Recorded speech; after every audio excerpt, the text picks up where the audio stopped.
Greetings, Instagram world. Welcome back to another Friday night installment of the MattyRocks Experience, the Instagram Live sessions. It's good to be back on the Instagram Live platform. Took 2 weeks ago, did a Facebook Live on a Friday night, and took last week off, and now I am back and ready to get started again. So we are going to bring in my guest here very shortly, and we will bring him in. And tonight I am very, very pleased to welcome a long-awaited interview with singer-songwriter and once Kik Tracee frontman, Mr. Stephen Shareaux. There he is, right there.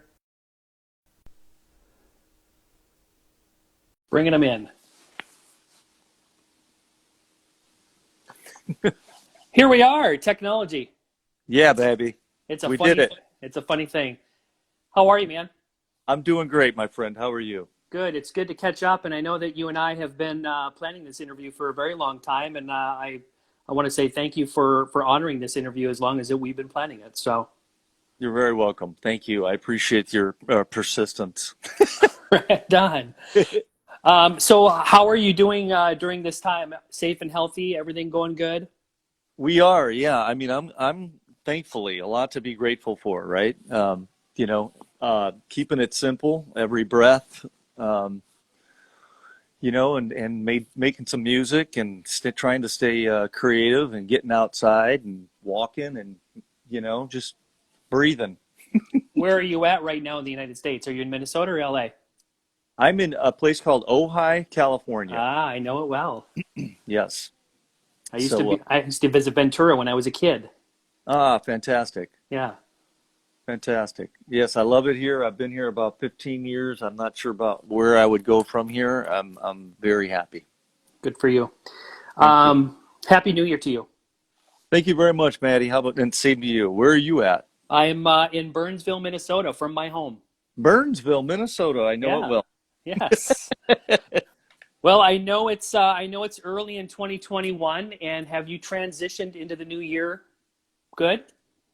I think I'm still transitioning. Yeah, I think we all are. Yeah, it's been a weird one, but no pun intended. There's been a lot of silver linings, if you will. Yes, and we'll talk about silver linings later. Sure. What have you been up to musically during the time of the pandemic, the quarantine, to keep yourself in the music groove? I just find a lot of joy just sitting here playing piano, keeping it really simple. I did, like we were saying, I did complete that record in about, I guess it was about a year ago, maybe now, well, just a little less, and put it out in December finally after a few snafus and whatnot, but we got all that sorted. And then music for me is I'm not, I have other things going on in my life. I'm not living and breathing it constantly. I've been doing it my own entire life, and I will never stop doing it. But I kind of like find myself, when I'm in it, and then when I'm out of it, I'm out of it, and I'm doing something else. And so it's just, I ride waves of, inspiration, and then I take breaks, and then I get back at it. Good for you. Stephen, if there was one thing during the pandemic and the quarantine so far that maybe you never thought about yourself, what would that certain thing be that maybe you discovered about yourself during this time? Wow. That you've never thought about before? Oh boy, a therapy session. Here we go. Well,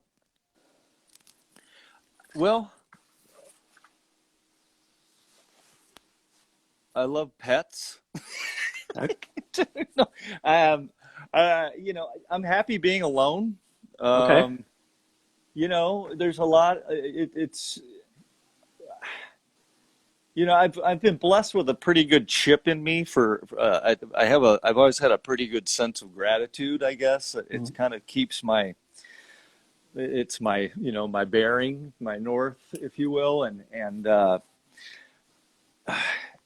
yeah, I think just spending more time alone and also, but also being more grateful of the ones that are, in your life and in your kind of, whether they're new or old, different people that are coming and going in your pandemic circle, this new thing that's going on. Um, yeah, I don't, Okay. about it. Right. Um, Stephen, if you would, take MattyRocks listeners back to the early years of your life in Detroit, Michigan, and White Bear Lake, Minnesota, Yeah. and give us some insight to how music and singing came into your life. Well, I was born in Detroit. I was born in Harper Hospital in Grosse Pointe, which I'm sure many of you have seen the movie Grosse Pointe Blank, which it's kind of a pretty fancy place. But I definitely did not. Yeah, I was there a short period of time, and we were living at my grandparents' house. So they called it the White House. Um, so it was, I've got a lot of very early childhood memories in Detroit and really northern and upper Michigan, Upper Peninsula, and all that area. Um, but left there around six years old. My grandfather at that time, which I came to discover later on, he was pretty much, I think, the only musical person in at least in my life, because he was always playing the piano, and like before and after dinner, and I would just sit there and kind of like, I like on the bench next to him, and just kind of just listen and just in awe, or just like wow. And he played a certain style called stride. It's a very uh, kind of jangly, I don't know, particular style. I didn't know that at the time, but so he's kind of my first connection to the music thing. And then we we moved to Illinois, and I did a short stint in Chicago. And then my mother met my stepfather in law school after my father and her decided to get divorced, and they decided to take the bar exam up in Minnesota. And so then we moved to Minnesota. I'm just going to do the old condensed version here. But Right. we get to Minnesota in about 74, 75, and I'm going through the kind of the typical, divorce, new father, you're not going to be my dad kind of, dynamic stuff, and just trying to figure out how all this is supposed to work. Mm-hmm. And I, do what most teenagers probably did. It was just rebel, and I went into my room and started smoking a lot of pot and listening to a lot of music, and rocking out in my bedroom after school, before school, probably during school, whatever, and and literally had a full PA in my room with, my little Effectron, and I was just singing like full volume to all my favorite stuff. And that's basically how I kind of cut my teeth on all this stuff and became a rock singer. And then saw my first Kiss concert in '77. That was like the dream. I was a massive Kiss fan.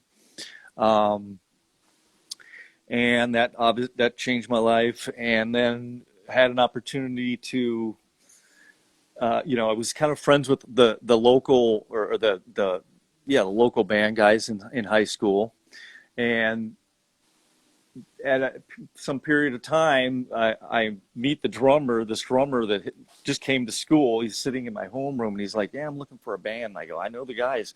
So I connect them together. They're all jamming in this rehearsal space, and they're like, "This is awesome. We need a singer."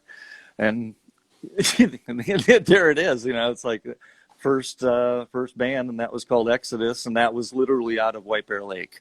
Okay. And I so, think yeah, go ahead. I think I knew some of those individuals from Exodus. You probably Mike Madden, David Hoffman, and who is our bass player? Oh God, I used to see those postings in the city pages all the time.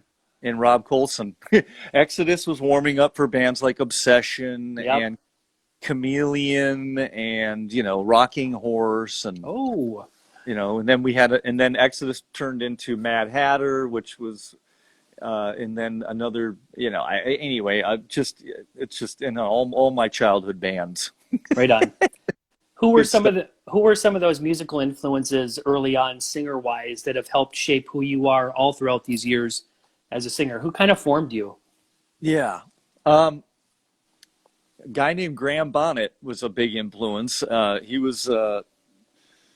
He's still doing it, and he sounds amazing. Shanker, MSG, he was the singer for that band. Um, David Lee Roth was, I don't think anyone is quite like him to this day. I just think he's, just just one heck of a hell of a spirit. I just love the guy. I don't think anyone does anything quite like he does. Um, and a few songs really shaped me. Like I used to over and over. I remember that Billy Thorpe song, Children of the Sun."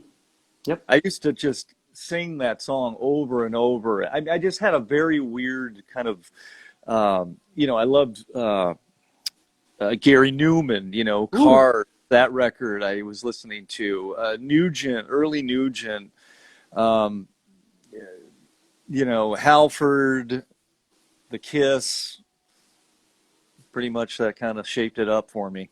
right on, right on.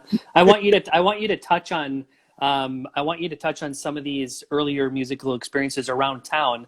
I know that you played in Dame, and you had a little stint with the Metro All Stars, and even the Exodus days. But what were some of the takeaways from some of those band experiences that helped prepare you for being a touring musician? Well,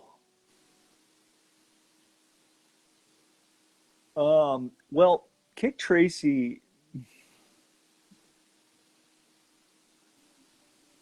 the toughest thing for a singer is, and at the time, the irony is that I felt prepared to be a touring musician because at the time, at a very early age, I went sober, and whether it had something to do with, my exodus, no pun intended, to Los Angeles to get signed by RCA and do all that I had done or accomplished or whatever, but that it happened in this 5-year period where I was sober, and I was like, I remember the moment that going back to that first rehearsal with that band in Exodus, where I was smoking cigarettes at the time, Marlboro Lights, and I remember coming out of that first rehearsal, and I was like, this is what I'm going to do for the rest of my life. There's no way I can smoke these cigarettes. And I crunched them up and threw them out the window, and I've never touched a cigarette ever in my life again. And everything from that moment became,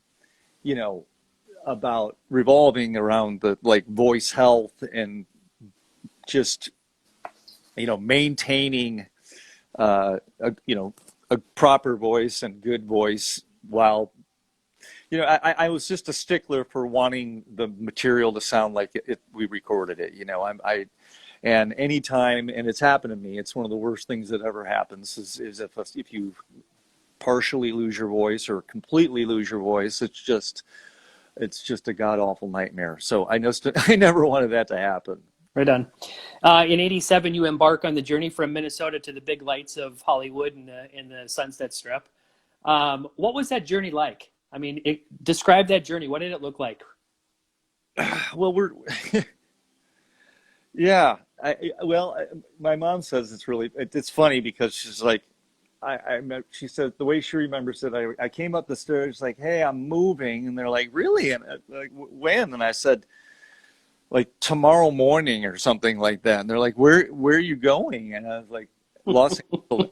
It's like, the car was kind of packed, and it all just kind of happened very suddenly. I had,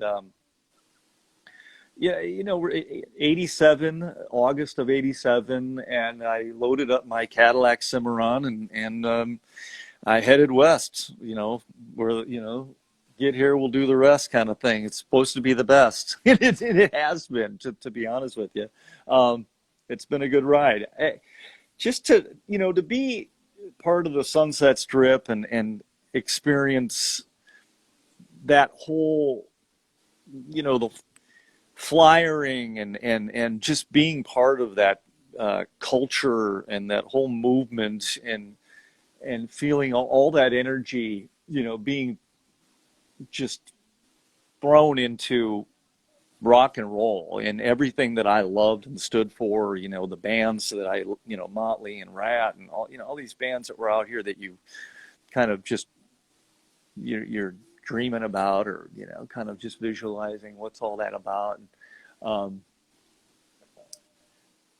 it was quite a trip, but to be here, like I said, in my mind, this was all going to happen. I don't know if that's you can understand, but I've always said if you can see it, you can be it. So I was a very determined individual, and I just nothing was going to stop me doing whatever I was going, set out to do. So. I was happy to land here. I felt comfortable being here. My family would come out here for Christmas vacations. We'd go to Palm Springs for we had a family house out there, and so it felt like the right move. And I definitely, it didn't just happen. I had a couple of hiccups and. Mm-hmm. This, that, and the other, you search around and answer a few ads and you're trying to find the guys. And, but once I remember walking up the driveway and meeting Greg, Hex from KT. And, it was kind of like, you start a song, and I'd written some lyrics and melodies to some music they gave me, and we just knew, you just know when you know, and it just, there you go. The formation and creation of Kik Tracee, how did it all come together and take shape? Because I know it had to do with an ad you answered, but then was that really the beginning of it? It really was. I mean, they ran an ad in Music Connection, I believe it was, and I was this band looking for a singer, and I think they were out there they were in the valley, and I was staying out there, and I was I didn't want to travel a long way, for rehearsals. I don't know, just I couldn't tell you the exact ad. I think it was literally just a band looking for a singer. Man, we all got lucky. Was the band already named? No. Is there a story behind the name? A little bit. I always say if you're ever struggling for a band name, just book a gig. Because you're going to have to come up with one, very quickly, either for promo or, you got to come up with a name. Anyway, that's kind of how it happened. We were all in rehearsal, and we rehearsed in the drummer Scott's garage out there in Northridge, and part of the name was derived from this girl that was next door. She used to sit out there and kick this ball over and over and over again against this garage door. I mean, it seemed like either our time, it was just always synchronistic with when we were rehearsing. She was always out there. Maybe she liked the music. I don't know, what's going on over there. But she, like 10, 12-year-old girl just kicking this ball against the garage. So we're like, kick something, and so... And then the Tracee part came from, I think like in a pinch, like, Trace Elliott amps or something, and her name was not Tracee. So we just that's how it came up. Always a story behind the name. There is. Always. It is. I wish I were a little excited, but that's it. So if the industry night opportunity at the Coconut Teaser didn't happen, yeah, would the future of the band gone the way it did? Probably not. I don't know. That it's those kinds of phone calls that you get. It's where the preparation meets opportunity thing. We've been cutting our teeth and doing the work, and we weren't spending a lot of time effing around. We would come into town, kick ass, make some noise and get people talking, and then we literally go back out to the rehearsal room and start rehearsal the next morning. It's not like we were, or next day or whatever, but it's not like we hung around and we're partying, or like I said, I was pretty, just determined, and we were all pretty laser focused. So to get that phone call, we're like, yeah. And, it was like, can you be there in 3 hours? We're just like, sure. And a week later we were in New York showcasing for Clive Davis for Arista, and Right.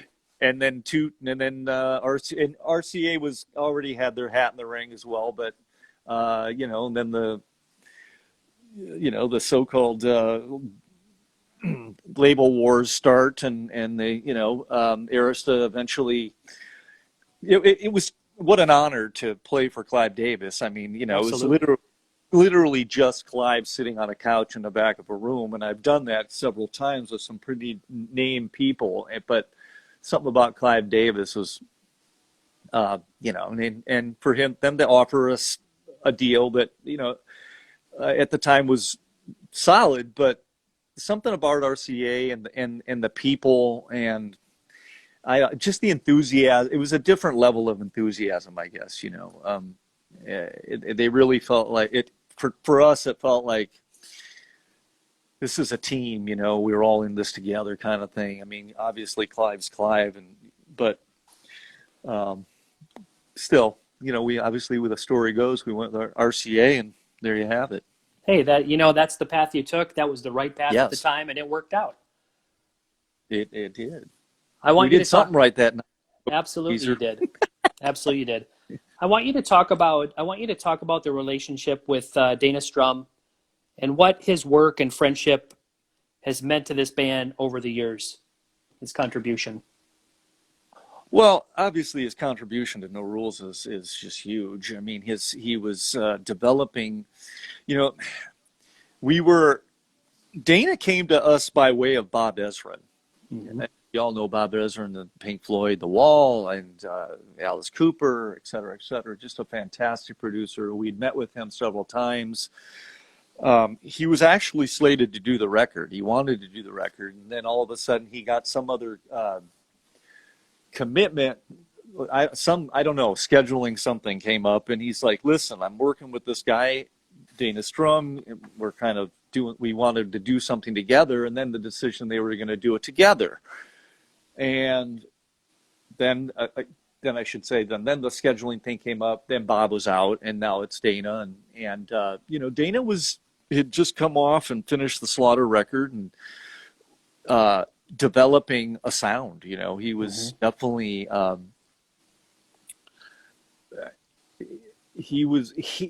Dana is just a force, man. I love the guy, and what he brought to the band. We put out that the demos thing, that the KT. I don't know if you've heard that thing or not, but that's the old reissues and stuff like that, and some demos. And you can hear some of those original demos, like of No Rules, how we were doing it. I mean, we technically weren't we were kind of an alternative rock band, prior to probably getting involved with Dana. Dana definitely took it into this, took some of those little hidden gem riffs and then accentuated them, and had this way of, he just brought this just next level thing to it that we were all, as songwriters, just like, yeah, that's great, and he was just, again, a team player, and was just super enthusiastic about the band and what was going on with us, man. We couldn't have done that first record without him. Right on. What was probably your most memorable moment of the Kik Tracee era? I know there's probably a lot.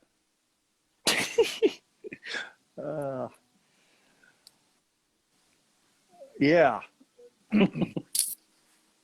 A few I can't really. A highlight gig wise was playing the Rip Party in LA. At the oh God, where was that at the Palladium there on Sunset, and Bon Jovi was part of the bill. I don't. You remember Rip Magazine? Yes. Yeah, Yep.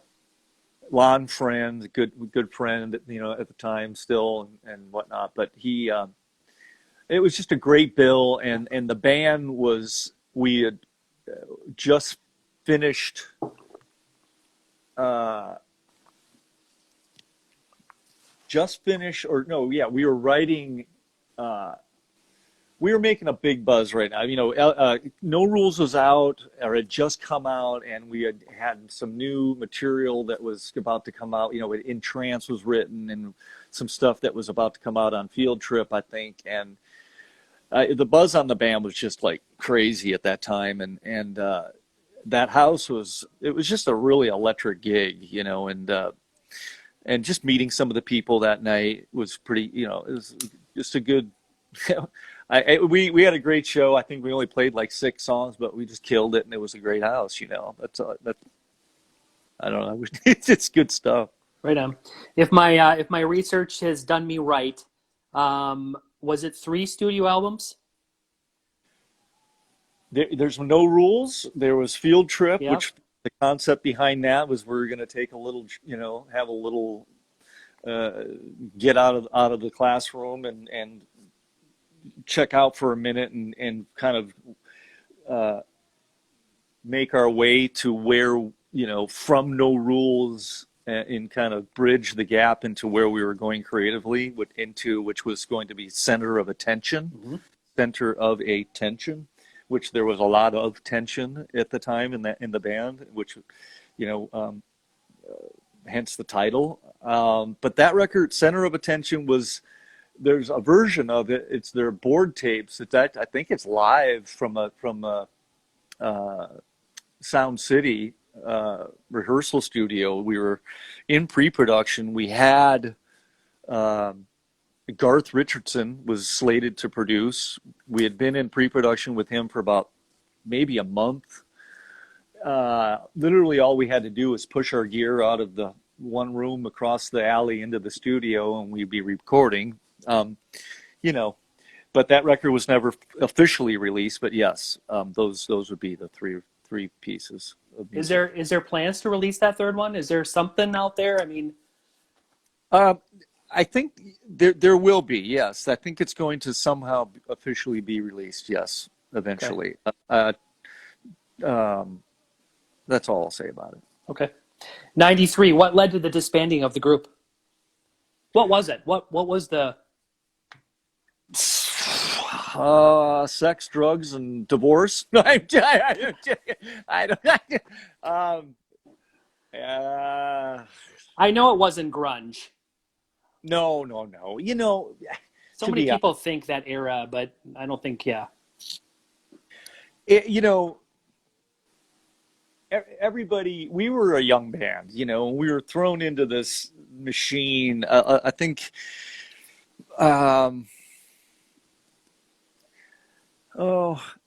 There was. It was time. It was time. I mean, I can be very. I think there's a lot of the way our deal was structured. I think there was some internal resentment going on. I think all of us personally had our own personal, struggles and just kind of egos,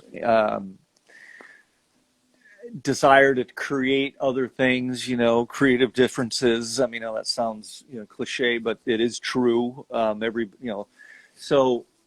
But, the band will say, oh, I wasn't, me, or I wasn't delivering lyrics fast, whatever it, whatever it was. I mean, but songs were, obviously there's a body of work there. I mean, it's like, I'll blame it on myself, I mean, and to be honest with you, when I look back at it now, I'm probably the only one that could have saved it. Why I didn't, no one, we had some of the best management in the world. We have a world-class, label, publishing company, blah, blah, blah, down the line.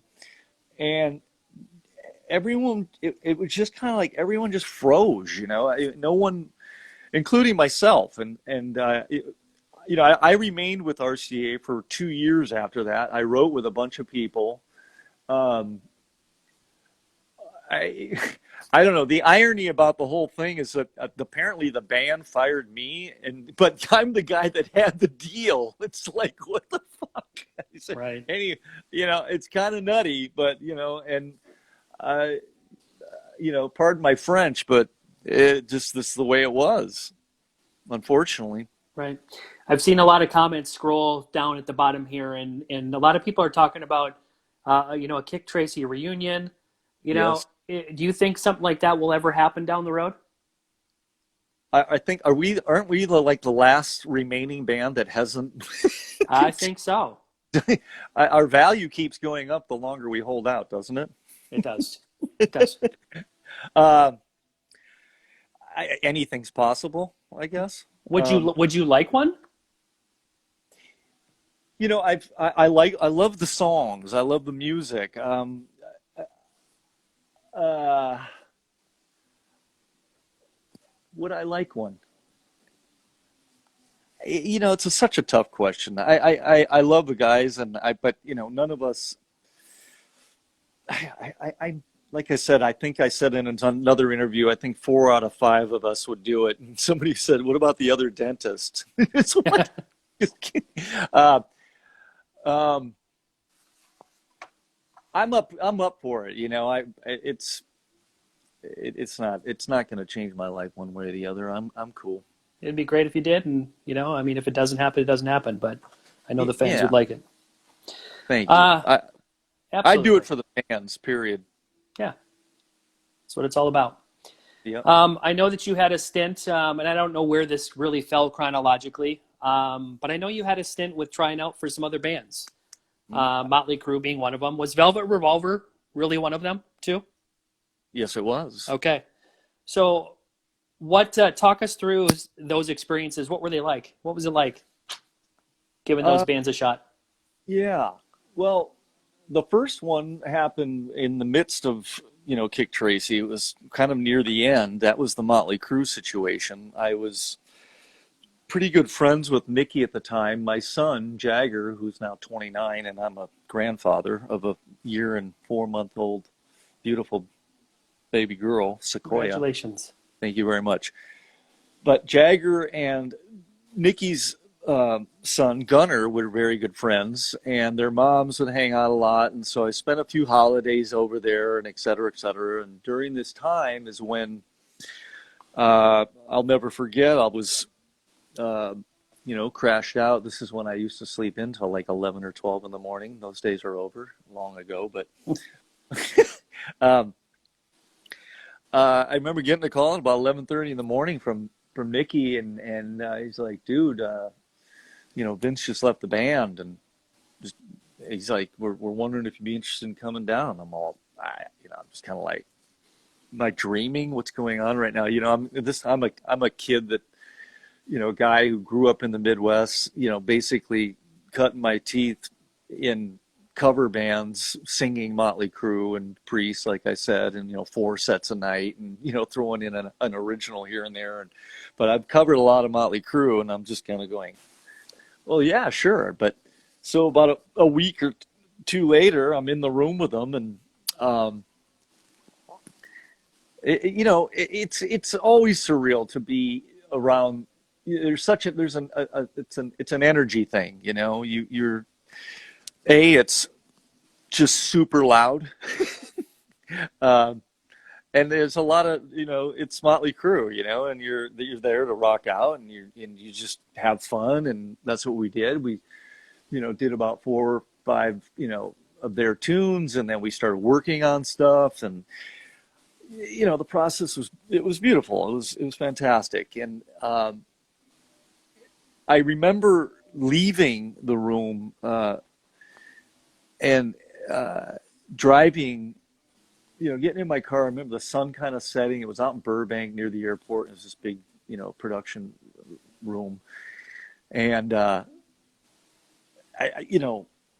I don't know, I just had this feeling like as great and as fantastic as that was, I just felt like it wasn't the gig for me, you know, like Hmm. I whatever that is, whether it was my choice or not. But I did come to learn, I think they only saw like four guys, myself, Terrain, Sebastian, and Karabi. Mm. Um, apparently they were, you know, weighing myself and Karabi, and Karabi got it. He had more tattoos. I don't, so I'm just kidding. I love Karabi, but he was the right guy, and then and they made a fantastic record, and that was that. It was just a wonderful. It's a surreal experience to be able to go in, you know, with in a room and throw down like that with some of your the people that you as a child were kind of, you know, idolizing. I mean, that's a pretty awesome vocal class that you were amongst. Yes. I Yeah. mean, Yeah. really. Yeah. It's great. I love them all. Terrain, you know, yeah, it's good, nice company. It's just always an honor to be considered. And, you know, whether I get the gig or not, and it's happened with, and then it went on, and I got the call for Velvet Revolver, and that was, you know, there was a whole show made of it called Inside Out: The Search for a Singer for Velvet Revolver, which was on VH1, and I had camera crew following me around to my work and my home, and you know, I was living in a treehouse in Venice for 5 6 years, and so, you know, all this, you know, just so that was going on, and I, you know, everyone knows the story. I'm like the song that I don't know if you ever saw that bit or whatever, when you know they play the tune that I brought in, and it was something, you know, I think it was the one, the stripper girl or something was the hook or whatever, so I became the stripper girl guy, and I'm like, but the song that actually got me to get more songs, a song called Soulshine, which a lot of people haven't heard, you know, I remember dropping that off, which that was the first song I had written for them, and this is after I had been in the room with them and again sang a few GNR songs, and they're like, "Cool, man. Here's something we're working on. Write to it." And so I did, and then I went over there and dropped it off to Slash, and I left. And literally like 10 minutes later, my manager's calling me up. He's like, "Dude, they're flipping out on that, you know, et cetera, et cetera." And that's how I got more music, and so I had two more songs. I actually did 3 songs with those guys, and you know, wrote 3 that I've got in the can somewhere. But you know, another fantastic experience is what it is, man. Again, Abs- cool to be considered. Absolutely. Stephen, you've been at this music thing for a while. What has been your driving force that has kept you in this for as long as you have? Hmm. Oh wow, I just been doing it so long. I just love music and I love creating. You know, there's this. I love the process of you know, sitting at the piano or whatever it is, picking up a guitar, strumming a chord, singing a line, and then that line literally takes me down this some magical road, and it ends up being, you know, a song. And I guess it's the process of songwriting, and when it happens, like I said, I'm not constantly mining for them, but when they strike and they hit me, you know, uh, you know, I seize it. And it's those moments, it's almost godlike to me. I don't know where it comes from, you know, it's unexplainable. It's magical. It is. It's Right on. beautiful. Well, let's shift gears and talk about your two solo projects releases. Golden, number one, Yeah. 11-track release. Yeah. Where did the inspiration come from, and how did it all take shape for you? For Golden, Yep. um, well, I had just moved to Ojai, and I was in a new relationship. A lot of just, you know, like the song says, man, you know, where everything's golden. I just, it's the term fit. A lot of that is very, I'm a pretty optimistic dude. It's really the spirit of Ojai and a new energy, and just and also, I think finishing and completing, my first solo record, the excitement of that, and just songs that I think the oldest song on that record that I had written might have been, 4 or 5 years old. But other than that, I mean, I wrote a few as I was, you know, in the studio, and, as the process was happening, or finishing them, which happens a lot. But yeah, it's just that record's just really the spirit of Ojai and the spirit of celebration and of completing a solo project, and venturing out on my own, I guess. I found the Ojai sessions. Is that where that was also born? Yes, well, the Ojai Sessions is from my producer Bernie Larson. He put that compilation record together and took wanted one of my tracks for that, and that's how that ended up on there. The song "Stay." Okay. Yeah. Your current release, Silver Linings. Yes, sir. How's that doing for you? Fitting, yes. Oh, it's fantastic. It's funny because people ask me that, and I don't know if it's age or maybe I'm just kind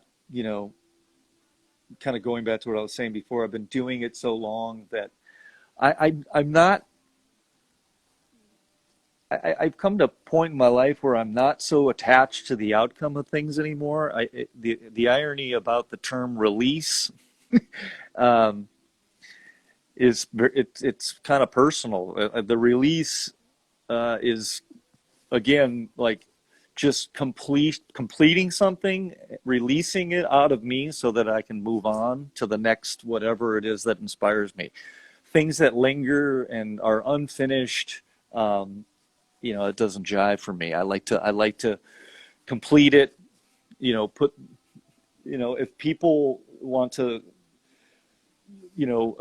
search me and they find my body of music, there's my work. I'm not, as you can tell, I'm just, I don't know, the social media thing's not my jam. I'm just not, it's like, I'm not too concerned about the outcome of, I'm more concerned about the fact that it's completed and it's got a title and it's out there for anyone to have, Yeah. So, but it's fantastic. It feels good to get that done and be released. Well, I personally love both of those releases. You did a great job on those. Thank you, brother. They sound great, and I played them. I've been playing them for a while, and I really played them today. Just to get myself in that. So I played both of those, but thank you. Really good releases. Well, those are and those are songs. By the way, the musician on there, a lot of that, majority of that, it's my one-man band, Bernie Larson. He's a fantastic musician. A lot of that, I lay down a scratch track, either with piano or acoustic guitar, the way I wrote the song, and then we build the song around that. But he's my drummer and bass player. It's just like the guy's incredible. But thank you. But the beauty is, like I said, those songs, that's just kind of what I write on my own. And maybe going back to what your first question about the pandemic, or what it was I discovered about myself right now, at least, is maybe I feel like I am missing that collaboration dynamic, sitting here one-on-one with a guitar player or whatever it is in my band and writing songs, because I've been doing the solo thing right now for like 7 years. But I had a short foray with a guy named Drew Fortier. I know him well. Yeah, and we've still got this project Zen from Mars that's in the can, really. We're just trying to figure out what to do with it. So I'm excited about it. Actually, those are great tunes. Speaking of collaborations, leading me down another path, if there's other people that you'd like to work with out there, is there anyone that comes to mind? Is there anyone that you would love to sit with?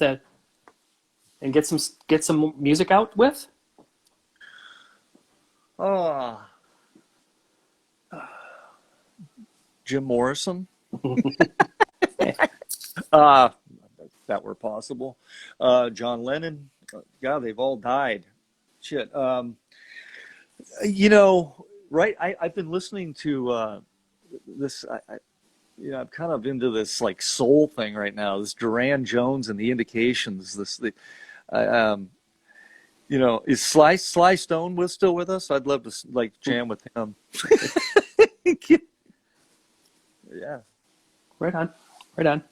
Where do all the ideas and inspirations come from that create all your awesome music that you've created over the years?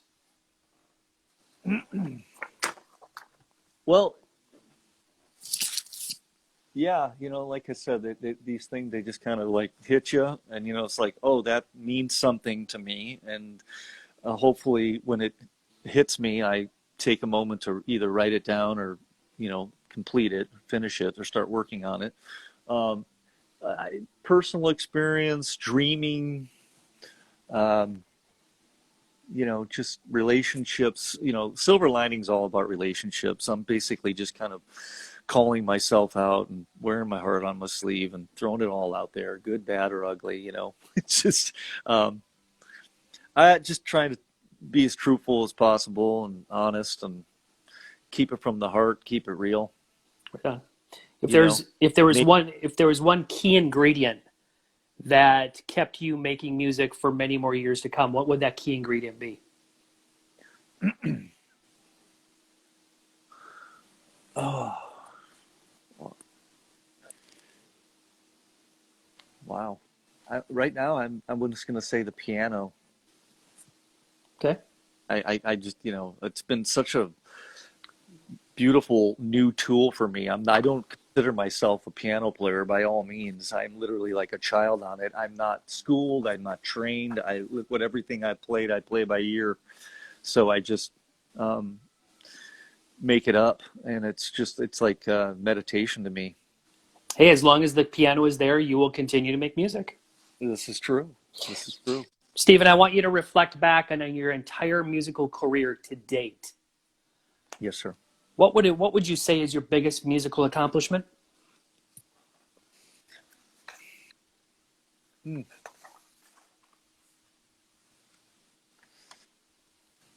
I'm making you think. Yeah, you are. I maybe I haven't gotten it yet. It's, And that's possible. yeah, I'm still striving. I'm still creating. Still, I feel vital. I feel alive and excited and optimistic, and you know, um, there are when you look back on it, I guess there are those milestones and those moments, those little road markers. Um, but they've all gotten me here, and I'm still here. So Huge accomplishments in themselves. yeah, thank you. Right on. Stephen, what does the future hold for you? Uh, More dinner, music? dinner. Right? We're almost done. No, yeah, more music. I've been getting out and getting a lot of nature and getting my steps in. I've been, I'm just gonna keep doing what I'm doing, my friend. I'm very grateful for the opportunity to chat with you and to the fans and people. It's just I'm always just humbled by uh,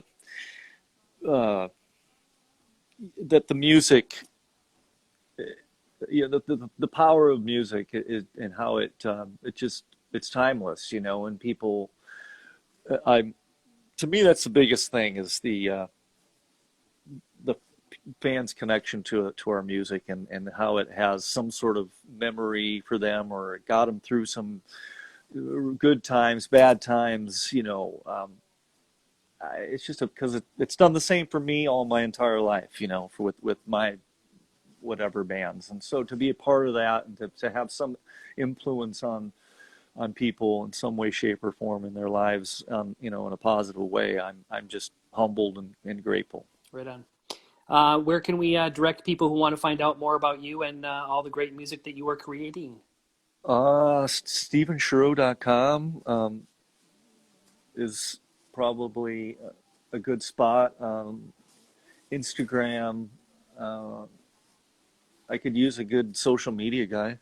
Right on. So could I. It's a lot of work. It's a lot of work. Yeah, yeah. So I'm on all the streaming devices, all right. those streaming sites. Yes. Go check out Stephen's music. Stephen, I'm going to give you the same opportunity that I have with every artist that I have the opportunity to sit one-on-one with. And that is a message to MattyRocks listeners who are going to hear this interview, see this interview around the United States and around the world. What would you like to say to them? Oh, MattyRock listeners, I say, keep it from the heart, keep it real, stay healthy, breathe deep, dream big. Great message.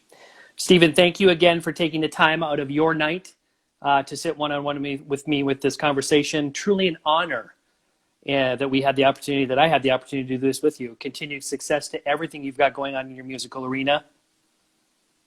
Thank you, Matty, and send the love to my fellow Minnesotans back there. I hope you're staying nice and warm, brother. Right on.